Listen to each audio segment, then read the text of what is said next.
and welcome to healthyhouseplants.com, where we teach you all about gardening in the great indoors.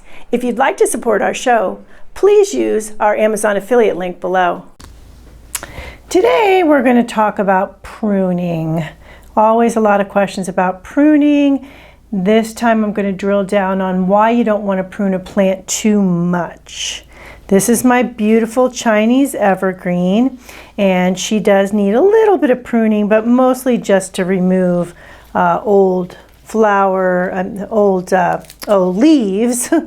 I always think of these beautiful plants as flowering because they're so colorful, but it's the variegation, not the flowers. Okay, so she does need a little bit here and there in terms of old leaves, spent leaves, but she really doesn't need a lot of pruning.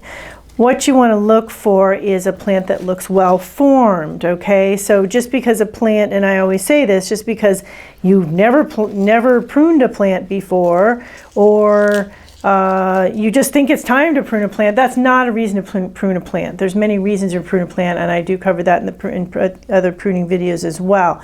So today I just want to talk about why you don't want to prune a plant too much, so you understand that the consequences of over pruning and what can happen to your plant, some unfortunate things that can happen to your plant, to your house plant. So most pruning mistakes do not kill plants immediately. The fatal cuts are extremely difficult to do on accident, and most plants are so resilient that they can resprout, even if you've mangled something, cut off too much. However, it's going to change the beautiful shape of the plant. Just because you cut off a bunch here doesn't mean it's going to grow back just like it was. That's not always the case. So if you also cut the crown at all, you cut the base of the plant, then that could be fatal. But for the most part, if you're often doing some pruning and you're just really overdoing it, that's going to weaken the plant over time. The plant needs its leaves to photosynthesize, and it needs to cycle water and nutrients. And if you're constantly cutting the plant, you're cutting off those processes. So, and also too, if you make jagged cuts, or if you make kind of these sideways jagged cuts, that can open the plant up to pests and diseases, especially diseases that will enter into that jagged cut.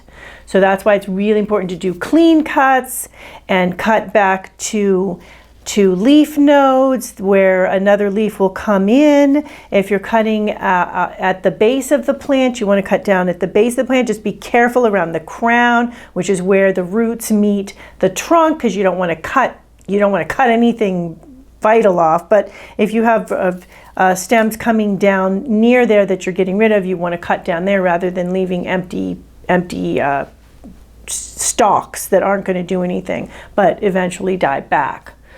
Okay, so as mentioned, it's not going to happen all at once. It's going to be cumulative. The cumulative effects of over-pruning, just like everything, over-watering, right? Then you finally get root rot a lot of the times.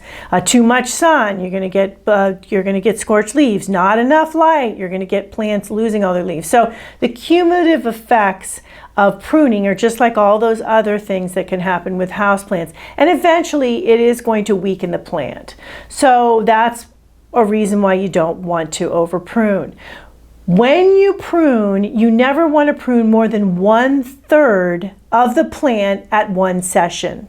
And then you want to wait a few months. You don't want to start again next week. The plant doesn't have a chance to recover. So, and as you can look at this beautiful plant, there's no reason for me to take off 1/3 of her. She's doing great, right? But I can't tell you, many times people just think they have to prune just because they have to prune. They think, oh, they make pruners for me to prune or something. I'm not really sure. But please be very judicious when you prune. As mentioned, no more than 1/3 at a session of pruning, or even much less is really better. The better thing to do is just to prune like I did, a little few leaves here and there, or if maybe a branch is leaning out, you could prune that one off, but a little bit at a time when you prune. That's a much better way. You're not going to stress the plant, you're not going to do things to make the plant not take in nutrients or water appropriately, etc.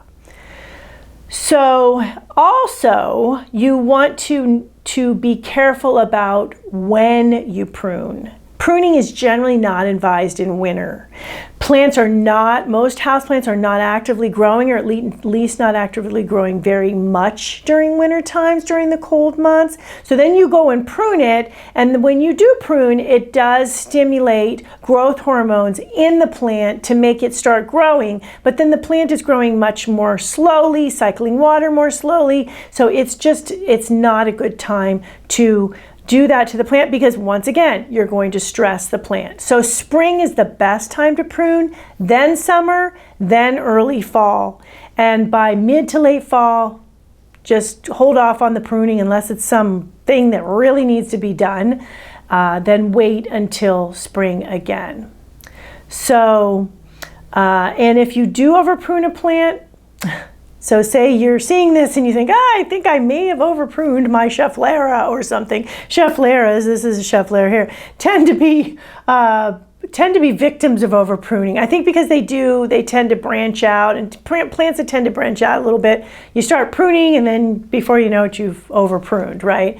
So if you have over-pruned your plant, keep it well watered, but not over-watered, but keep it watered, and keep it in good lighting. It's really important that it's in good lighting while it recovers. So what you want to do is get it into as stress-free a situation as possible. Don't feed it after the pruning, because that will initiate growth. Once again, you will then stress the plant, right? So what you want to do is hold off on fertilizing until you see some new growth on the plant and the plant looks like it's recovered from the pruning. And at that point, you want to do a half-strength fertilizer. And you would only want to do that fertilizing in spring and summer and early fall as well. So those are some tips for what to do if you've over-pruned. And one really important thing is to promise your plant you will never do that again.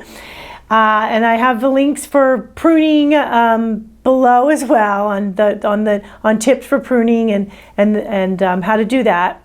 And also just give it time. So if you've over-pruned, give it time. Plants are resilient, as I mentioned at the beginning of the video. They will do their very best to grow back for you.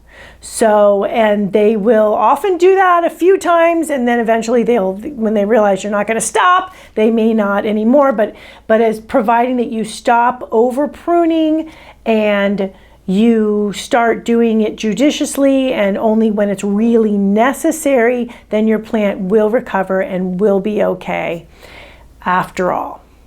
So let me know if you have any questions about pruning and any questions about any plant you think you might have over-pruned or anything like that. I'm happy to answer those questions or anything else about any other plant questions. Thank you for stopping by today. Please leave any comments about any indoor gardening tutorials you'd like to see. Remember to like, comment, subscribe, and share this video. And please check the bell if you'd like to be notified when new videos are released.